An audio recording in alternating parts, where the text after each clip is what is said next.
estou aqui de volta. Eu espero que com esses dados, com essas informações, tenha conseguido transmitir para vocês a ideia de que o Brasil está cercado por vizinhos cuja vocação econômica não é o desenvolvimento de inovação tecnológica. São países que, de modo geral, investem pouco do seu produto interno bruto para gerar inovação.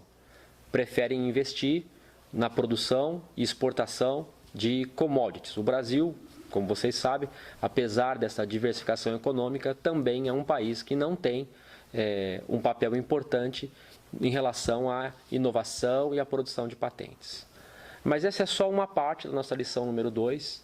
Eu queria deslocar um pouquinho o foco dela, levar para uma direção diferente e provocar uma reflexão. Vou começar fazendo isso através de uma pergunta. Você já ouviu falar do Prêmio Nobel? Eu pressuponho que sim, é um prêmio muito conhecido, acho que todas as pessoas já devem ter ouvido falar pelo menos uma vez em Prêmio Nobel. Eu fiz uma pesquisa rápida sobre o Prêmio Nobel, descobri que ele leva esse nome em homenagem a um homem sueco chamado Alfred Nobel. Ele era químico, industriário e ninguém menos que o inventor da dinamite. Depois que o Sr. Nobel morreu, resolveram criar o prêmio e batizar o prêmio com o nome dele. O Prêmio Nobel tem 4 categorias. A primeira categoria é a categoria científica, que está dividida em física, química e medicina. O Prêmio Nobel ainda tem Prêmio Nobel em literatura, Prêmio Nobel da Paz e Prêmio Nobel em economia. Eu queria te fazer agora uma outra pergunta, que é a nossa grande reflexão. Você faz ideia de quantas vezes o Brasil ganhou o Prêmio Nobel? Pode ser em qualquer uma dessas 4 categorias. Pensa um pouquinho e a gente já volta a conversar. Quantas vezes o Brasil ganhou o Prêmio Nobel? A gente já se fala. Vamos lá, a nossa pergunta. Quantas vezes o Brasil venceu o Prêmio Nobel em qualquer categoria? A resposta é nunca, embora o Brasil tenha batido na trave algumas vezes. Veja a interessante lista de pesquisadores, e por que não dizer empreendedores, que chegaram muito próximos de vencerem o Prêmio Nobel.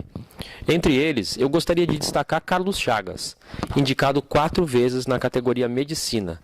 Ele é o primeiro e o único cientista até hoje a identificar todo o ciclo de uma doença, conhecida como o mal de Chagas. Isso nos mostra que os empreendedores não estão apenas na área da indústria e dos negócios, mas também mostra que o Brasil não tem forte tradição em pesquisadores reconhecidos mundialmente. O contraste brasileiro em relação aos Estados Unidos é impressionante.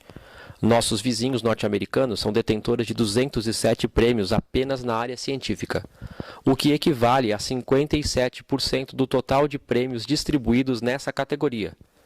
Isso serve para explicar, em parte, o sucesso econômico norte-americano. Os norte-americanos praticam o modelo clássico de empreendedorismo, focado em pesquisa, inovação e negócios. Ao aproximar governo, universidades, centros de pesquisa e empresas, o país desenvolve a base da sua competitividade em nível mundial. É difícil competir com quem está à frente dos outros competidores na maior parte do tempo e detém as matrizes tecnológicas, não é? Fica fácil entender porque o Brasil, mesmo sendo um país que tem como elemento fortemente presente na cultura o improviso e a criatividade, peca na hora de gerar inovação.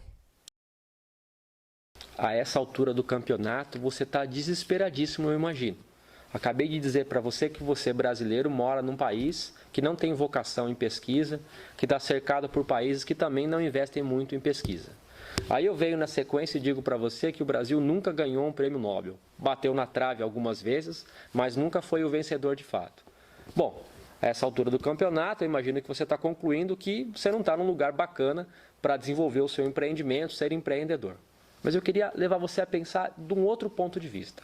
E para isso eu vou lembrar de uma história muito conhecida. Você já deve ter ouvido essa história diversas vezes. Quase todos os professores e palestrantes já falaram dessa história alguma vez. É a história de 2 vendedores de sapato que vão para a Índia. O primeiro volta e diz assim para os donos da empresa: olha, a Índia não é um bom lugar para se investir, porque lá as pessoas não usam sapato. Já o outro vendedor voltou e disse o inverso para os donos da empresa: olha, a Índia é um mercado sensacional, porque lá poucas pessoas usam sapato. Se a gente chegar lá com a nossa marca, com o nosso produto, certamente a gente vai ter um mercado bastante promissor.